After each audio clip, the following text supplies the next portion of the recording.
नमस्कार, मैं पूजा। फटाफट 30 खबरों में आपका स्वागत है। खबरों की ओर बढ़ने से पहले आपके शहर से हमारा बुलेटिन देख रहे हैं कमेंट करके जरूर बताएं। उसके बाद आपका नाम हमारे बुलेटिन के अंत में दिखाया जाएगा। चलिए अब जानते हैं देश प्रदेश की प्रमुख खबरें। अमेरिका इजरायल के ईरान पर हमलों के बाद हॉर्मुज जल डमरू मध्य में समुद्री यातायात लगभग ठप है और इसी बीच सऊदी तेल लेकर आया लाइबेरिया ध्वज वाला टैंकर शेनलोंग सुइज मैक्स भारतीय कप्तान सुशांत सिंह संधू के नेतृत्व में एआईएस बंद कर खतरनाक मार्ग पर कर मुंबई पहुंचा। जहाज 1.35 लाख टन कच्चा तेल लाया है, जिससे भारत की ऊर्जा आपूर्ति को राहत मिली है। भारत चंद्र मिशनों को आगे बढ़ाते हुए चंद्रयान 4 में चांद से सैंपल पृथ्वी पर लाने और चंद्रयान 5 में भारी लैंडर रोवर व लगभग 100 दिन की मिशन लाइफ की योजना बना रहा है। भारतीय अंतरिक्ष अनुसंधान संगठन भविष्य में Venus mission, Mars landing, Gaganyaan कार्यक्रम 2035 तक स्पेस स्टेशन और 2040 तक भारतीयों को चांद पर भेजने की तैयारी भी कर रहा है। भारत 2026-27 में 2 चरणों में अपनी 16वीं राष्ट्रीय जनगणना आयोजित करेगा, जो पूरी तरह से डिजिटल होगी और इसमें पहली बार स्वगणना व स्वभित जातियों की गिनती शामिल होगी। लगभग 30 लाख कर्मी इसमें भाग लेंगे और 11,718 करोड़ रुपए खर्च होंगे। ये जनगणना नीति निर्माण, संसाधन वितरण तथा लोकसभा व विधानसभा परिसीमन और महिला आरक्षण लागू करने के लिए महत्वपूर्ण आधार बनेगी।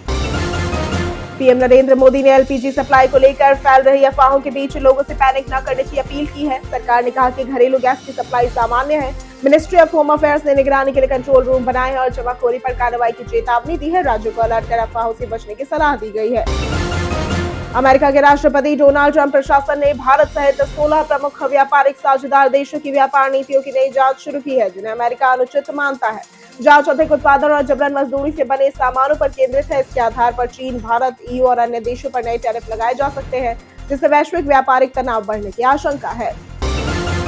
मिडिल ईस्ट में जारी संघर्ष के दौरान व्यापारिक जहाजों पर हमले में 2 भारतीयों की मौत हो गई और 1 लापता है। विदेश मंत्रालय के प्रवक्ता रणधीर जायसवाल ने बताया कि सरकार भारतीय प्रवासियों की सुरक्षा पर नजर रखे हुए है।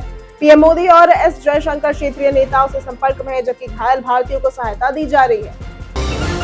पश्चिम बंगाल में विधानसभा चुनाव से पहले एसआईआर प्रक्रिया, 60 लाख मतदाताओं के दस्तावेजों की जांच, चुनाव आयोग और राज्य सरकार के टकराव, राज्यपाल के बदलाव तथा राष्ट्रपति दौरे के विवाद के कारण राष्ट्रपति शासन की अटकलें तेज हो गई है। यदि 7 मई तक चुनाव प्रक्रिया पूरी नहीं होती तो संवैधानिक रूप से राष्ट्रपति शासन लागू करना पड़ सकता है, जिससे राजनीतिक तनाव बढ़ गया है। फारस की खाड़ी में 28 भारतीय जहाज 778 नाविकों के साथ फंसे हुए हैं। 24 जहाज हॉर्मुज जल डमरू मध्य के पश्चिमी हिस्से में 677 नाविकों के साथ और 4 जहाज 101 चालक दल के सदस्यों के साथ पूर्वी हिस्से में है। बंदरगाह, जहाजरानी व जलमार्ग मंत्रालय स्थिति की निगरानी कर रहा है और दूतावासों के साथ मिलकर सुरक्षा व चिकित्सा सहायता सुनिश्चित कर रहा है। माल की कीमत लगभग 10,000 करोड़ रुपए है। पश्चिम एशिया में तनाव के बीच पेट्रोलियम मंत्रालय ने कहा कि भारत में कच्चे तेल और एलपीजी की आपूर्ति पूरी तरह से सुरक्षित है। संयुक्त सचिव सुजाता शर्मा के अनुसार घबराहट में सिलेंडर बुक करने की कोई जरूरत नहीं है। सरकार ने एलपीजी उत्पादन 25% तक बढ़ाया है। 70% तेल हॉर्मुज जल डमरू मध्य से बाहर के मार्गों से आ रहा है और 2 एलएनजी कार्गो भारत पहुंचने वाले हैं। लोकसभा में अमित शाह ने स्पीकर ओम बिरला के खिलाफ विपक्ष के अविश्वास प्रस्ताव को अफसोसजनक बताया है। उन्होंने इंडियन नेशनल कांग्रेस पर नियमों का पालन न करने और स्पीकर की निष्ठा पर सवाल उठाने के आरोप लगाए। अमित शाह ने कहा कि स्पीकर का निर्णय अंतिम होता है और विपक्ष का प्रस्ताव गंभीरता और संसदीय परंपरा के अनुरूप नहीं है। सरकार ने उमंग ऐप में मेरा राशन फीचर जोड़ दिया है, जिससे राशन कार्ड धारक मोबाइल पर ही राशन कार्ड की जानकारी, परिवार के सदस्य, राशन का स्टेटस और नजदीकी राशन दुकान की डिटेल देख सकते हैं। यूजर्स ऐप डाउनलोड कर मोबाइल नंबर से लॉगिन कर मेरा राशन सर्च करके कार्ड नंबर डालते ही सारी जानकारी घर बैठे प्राप्त कर सकते हैं। ईरान में इजरायल और अमेरिकी हमलों के बाद हालात तनावपूर्ण बने हुए हैं। वहां फंसे भारतीय छात्रों को निकालने की तैयारी पूरी हो गई है। पहला जत्था आर्मेनिया के रास्ते गुरुवार को रवाना हुआ, जबकि अजरबैजान मार्ग भी विकल्प है। अधिकांश छात्र मेडिकल के हैं और जम्मू कश्मीर से है। कुछ छात्र दुबई के जरिए फ्लाइट से लौटना चाहते हैं, जबकि कई छात्र सुरक्षा को लेकर चिंतित हैं। मिडिल ईस्ट में बढ़ते तनाव के बीच पाकिस्तान ने सऊदी अरब को हर संभव समर्थन देने की प्रतिबद्धता जताई है। प्रवक्ता मुशर्रफ जैदी के अनुसार जरूरत पड़ने पर पाकिस्तान मदद करेगा। ईरान के मिसाइल, ड्रोन हमलों के इस क्षेत्र में तनाव और ऊर्जा कीमतें बढ़ी हैं। सऊदी अरब पाकिस्तान को ईंधन आपूर्ति दे रहा है, जबकि पाकिस्तान सुरक्षा और तकनीकी सैन्य सहयोग दे सकता है, लेकिन सीधे युद्ध में शामिल होने की संभावना कम है। पीएम नरेंद्र मोदी ने केरल की रैली में इंडियन नेशनल कांग्रेस और राहुल गांधी पर निशाना साधते हुए कहा कि वेस्ट एशिया संकट के दौरान कांग्रेस राजनीति कर रही है। उन्होंने खाड़ी देशों द्वारा भारतीयों की सुरक्षा के लिए आभार जताया और कहा कि भारत अपने नागरिकों को संकट में नहीं छोड़ता। पीएम मोदी ने केरल में एनडीए सरकार का समर्थन भी मांगा। पश्चिम एशिया में तनाव के कारण भारत में एलएनजी और एलपीजी सप्लाई प्रभावित हुई है। रेलवे ने गैस की जगह इंडक्शन और माइक्रोवेव से खाना बनाने के निर्देश दिए हैं। बेस स्टेशन में गैस की कमी से ट्रेनों में भोजन सेवा अस्थायी रूप से बंद हो सकती है और यात्रियों को रिफंड भी मिलेगा। सरकार ने पीएनजी व सीएनजी की पूरी सप्लाई का आश्वासन देते हुए आवश्यक वस्तु अधिनियम लागू किया है। ईरान की एक सुसाइड बोट ने इराक के खोर अल जुबैर बंदरगाह के पास अमेरिकी स्वामित्व वाले तेल टैंकर सेफ्टी विष्णु पर हमला कर दिया। इस हमले में एक भारतीय नागरिक की मौत हो गई। जहाज पर सवार अन्य 27 क्रू सदस्यों को सुरक्षित बसरा पहुंचाया गया। कंपनी ने भारत सरकार से हमले की निंदा और पश्चिम एशिया में जहाजों की सुरक्षा सुनिश्चित करने की अपील की। ईरान और अमेरिका व इजरायल के बीच 13 दिनों से जारी तनाव के बीच ईरान ने युद्ध खत्म करने के संकेत दिए हैं। राष्ट्रपति मसूद पेजेश्कियान ने 3 शर्तें रखी, जिसमें ईरान की कानूनी अधिकारों की मान्यता, युद्ध में हुए नुकसान का मुआवजा और भविष्य में हमलों के खिलाफ अंतर्राष्ट्रीय गारंटी है। इसके साथ ही ईरान ने चेतावनी दी कि उसके पोर्ट पर हमला हुआ तो क्षेत्र के सभी पोर्ट निशाने पर होंगे। रणवीर सिंह की फिल्म धुरंधर 2 19 मार्च को रिलीज होने वाली है। इसके रिलीज से पहले उन्होंने अपनी नई जॉम्बी थ्रिलर प्रलय पर काम शुरू कर दिया है, जिसे वो हंसल मेहता के साथ प्रोड्यूस करेंगे और निर्देशन जय मेहता करेंगे। 300 करोड़ बजट वाली इस फिल्म में कल्याणी प्रियदर्शन फीमेल लीड होंगी। इसकी शूटिंग जुलाई व अगस्त 2026 से शुरू हो सकती है। देश के कई राज्यों में भीषण गर्मी का कहर जारी। देश के कई हिस्सों में बुधवार को अधिकतम तापमान सामान्य से काफी अधिक दर्ज किया गया। गुजरात के सौराष्ट्र, कच्छ और महाराष्ट्र के विदर्भ में लू से भीषण लू चली। दिल्ली, हरियाणा और चंडीगढ़ में तापमान 5 डिग्री से अधिक बढ़ा और मौसम विभाग ने मार्च और मई के बीच अधिक लू की संभावना जताई है, जबकि अहमदाबाद, गांधीनगर में भीषण गर्मी बनी रही। पश्चिम एशिया में युद्ध के कारण तेल व गैस आपूर्ति बाधित हो गई और कई देशों ने उत्पादन घटा दिया है। हॉर्मुज़ जल डमरू मध्य से जहाजों की आवाजाही लगभग रुक गई है। सऊदी अरब, अबू धाबी, कुवैत और इराक की ऊर्जा परियोजनाएं प्रभावित हुई हैं। संयुक्त राष्ट्र ने चेतावनी दी है कि यदि जल डमरू मध्य बंद रहा तो वैश्विक तेल बाजार, खाद्य कीमतों और जीवन यापन लागत पर गंभीर असर पड़ेगा।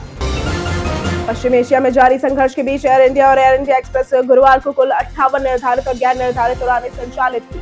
दोनों एयरलाइंस रियाद, जेद्दा और मस्कट के लिए सेवाएं देंगी और जेद्दा और मस्कट के लिए कई निर्धारित राउंड ट्रिप भी शामिल है। इसके अलावा यूएई और सऊदी अरब के लिए 40 अतिरिक्त गैर निर्धारित उड़ानें परिस्थितियों और अनुमति के आधार पर संचालित की जाएंगी। भारत 2026-27 में अपनी 16वीं राष्ट्रीय जनगणना कराने की तैयारी कर रहा है, जो पहली पूरी तरह डिजिटल जनगणना होगी। 11,718 करोड़ रुपए के बजट और 30 लाख कर्मचारियों के साथ ये 2 चरणों में होगी। इसमें पहली बार स्वगणना विकल्प और 1931 के बाद सभी जातियों की गिनती शामिल होगी और यही डेटा नीति निर्माण, संसाधन आवंटन और भविष्य के परिसीमन का आधार बनेगा। T20 विश्व कप 2026 जीत के जश्न के दौरान भारतीय ऑलराउंडर हार्दिक पांड्या पर तिरंगे के अपमान का आरोप लगाया। पुणे के वकील वाजिद खान ने ये शिकायत दर्ज करवाई कि पांड्या ने राष्ट्रीय ध्वज को शरीर पर लपेटकर जश्न मनाया, जो कानून के खिलाफ है। पुलिस ने आवेदन स्वीकार किया और सोशल मीडिया पर वायरल वीडियो की जांच के बाद आगे की कार्रवाई तय होगी। पीएम किसान योजना की 22वीं किस्त 13 मार्च को जारी होगी, जिसका किसानों को लंबे समय से इंतजार था और इस योजना के तहत सालाना 6,000 रुपए 3 किस्तों में मिलते हैं। जिन किसानों की केवाईसी, फार्मर आईडी या बैंक का आधार लिंक पूरा नहीं है, उन्हें पैसे नहीं मिलेंगे और इनकम टैक्स देने वाले, सरकारी नौकरी या 10,000 रुपए पेंशन पाने वालों को भी लाभ नहीं मिलेगा। बेनिफिशियरी लिस्ट में नाम होना जरूरी है। निर्देशक आदित्य धार की फिल्म धुरंधर द रिवेंज का पहला गाना आरी आरी रिलीज होते ही सोशल मीडिया पर छा गया। ट्रेलर के बाद से ही फैंस इस गाने का इंतजार कर रहे थे। टी सीरीज के यूट्यूब चैनल पर रिलीज इस गाने को 2 घंटे में 6 लाख से भी ज्यादा व्यूज मिले और 82,000 लाइक्स मिल गए। एप्पल 2026 में आईफोन 18 प्रो के साथ अपने पहले फोल्डेबल स्मार्टफोन आईफोन फोल्ड पेश कर सकता है। ये डिवाइस आईफोन और आईपैड का हाइब्रिड होगा। 5.5 इंच आउटर और 7.8 इंच इनर स्क्रीन के साथ इसमें multitasking support, app side bar, dual rear और फ्रंट कैमरे, A20 pro chipset, C2 modem और टच आईडी वाला पावर बटन शामिल हो सकता है। Realme ने भारत में अपने P सीरीज का नया phone Realme P4 Lite 5G launch करने की तैयारी शुरू कर दी है। यह फोन 5G कनेक्टिविटी सपोर्ट करेगा और फ्लिपकार्ट पर उपलब्ध होगा। डिजाइन में ट्रिपल रेयर कैमरा और LED फ्लैश दिखाया गया है। पहले लॉन्च हुए Realme P4 Lite में 6300 mAh बैटरी, 90 Hz डिस्प्ले और यूनिसॉक T7250 चिपसेट था। भारत में किसी भी गाड़ी के सड़क पर चलाने के लिए थर्ड पार्टी इंश्योरेंस अनिवार्य है। ये बीमा सिर्फ दूसरों की सुरक्षा के लिए है। बिना वैध लाइसेंस, नशे में ड्राइविंग या गाड़ी का गलत इस्तेमाल होने पर क्लेम नहीं मिलता। थर्ड पार्टी बीमा होने से दुर्घटना में सामने वाले के नुकसान का खर्च इंश्योरेंस कंपनी उठाती है और जुर्माने से बचाती भी है। संघ लोक सेवा आयोग ने कंबाइंड मेडिकल सर्विस यानी कि CMS परीक्षा 2026 के लिए आवेदन शुरू कर दिए हैं। आवेदन 31 मार्च तक ऑनलाइन upsc.gov.in पर किए जा सकते हैं और आयु सीमा 32 वर्ष MBBS डिग्री आवश्यक है। SC, ST, OBC को आयु और फीस में छूट मिलेगी। परीक्षा 2 अगस्त 2026 को चयन लिखित परीक्षा में 2 पेपर 500 अंकों के लिए और साक्षात्कार के आधार पर होगा। हिमाचल प्रदेश राज्य चयन आयोग ने जूनियर बेसिक टीचर के 600 रिक्त पदों पर भर्ती के लिए नोटिफिकेशन जारी किया और आवेदन 16 मार्च 2026 से ऑफिशियल वेबसाइट hprca.hp.gov.in पर शुरू होंगे और 6 अप्रैल 2026 तक स्वीकार किए जाएंगे। पात्रता में 18 से 45 वर्ष की आयु और संबंधित शिक्षा योग्यता आवश्यक है। चयन कंप्यूटर बेस्ड रिटन टेस्ट के माध्यम से होगा। आवेदन फीस 800 रुपए है। बीते दिन जिन लोगों ने हमारे वीडियो पर कमेंट किया था उनके नाम है दिलीप कुमार, राम बाबू दास, कृष्ण कुमार, हर्ष चौधरी, नौशाद रजा, राहुल राज, ओम प्रकाश सिंह, निरंजन कुमार, संजीव कुमार, मनोज दास, दीपक कुमार, अमरजीत यादव, देवेंद्र साहू और अमित कुमार। इसी के साथ बढ़ते हैं आज के सवाल की ओर। आज का सवाल है, आपके इलाके में मूलभूत सुविधाओं की क्या स्थिति है? आप अपना जवाब हमें हमारे कमेंट सेक्शन में लिखकर जरूर बताएं। आज के लिए सिर्फ इतना ही। हमारे साथ बने रहने के लिए धन्यवाद।